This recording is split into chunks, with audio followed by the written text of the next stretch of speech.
ഈ പെട്ടിയിലെ സാധനം എന്താണെന്ന് പറഞ്ഞു കഴിഞ്ഞാല് നീ എന്താ പറയണേ? ഇതൊരിക്കലും നിങ്ങൾ പ്രതീക്ഷിച്ചാത്ത, ജീവിതത്തിൽ പ്രതീക്ഷിച്ചാത്ത ഒരു സാധനമാണ് ഇതില്. എല്ലാം ഞാൻ ക്ലൂ തരാം. ജീവുള്ളതാണ്. തോറ്റ പറയേ, ഞാൻ കാണിച്ചു തരുള്ളൂ. അറിയില്ല. പോയോ? താറാവോ? അല്ലെ ആദ്യം ഇതിലെ കൂട് വാങ്ങിക്കൊണ്ടിരല്ലേ, അപ്പൊ കൂട്ടിക്കാക്കുമ്പോൾ കണ്ടാ മതി. ഇവിടെ ആരും തുടങ്ങിട്ടോ, ഞാൻ മകളെ പോയി കൂട് വാങ്ങിക്കൊണ്ടിരാ. തുടങ്ങിട്ടോ, ഒട്ട കടിച്ചും ചെയ്യും. വിഷമുള്ള സാധനമാണേ. അവിടെ പറഞ്ഞുതരാം. അപ്പൊ ഞങ്ങൾക്ക് ഏകദേശം പിടുത്തം കിട്ടി. എന്തേക്കാര സാധനം? താറാവിന്റെ കുട്ടി. ഇതല്ലേ താറാവിന്റെ കുട്ടി വേണമെന്ന് അറിയുന്നേ?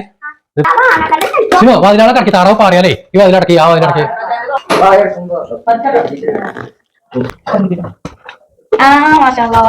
എങ്ങനെയുണ്ട്?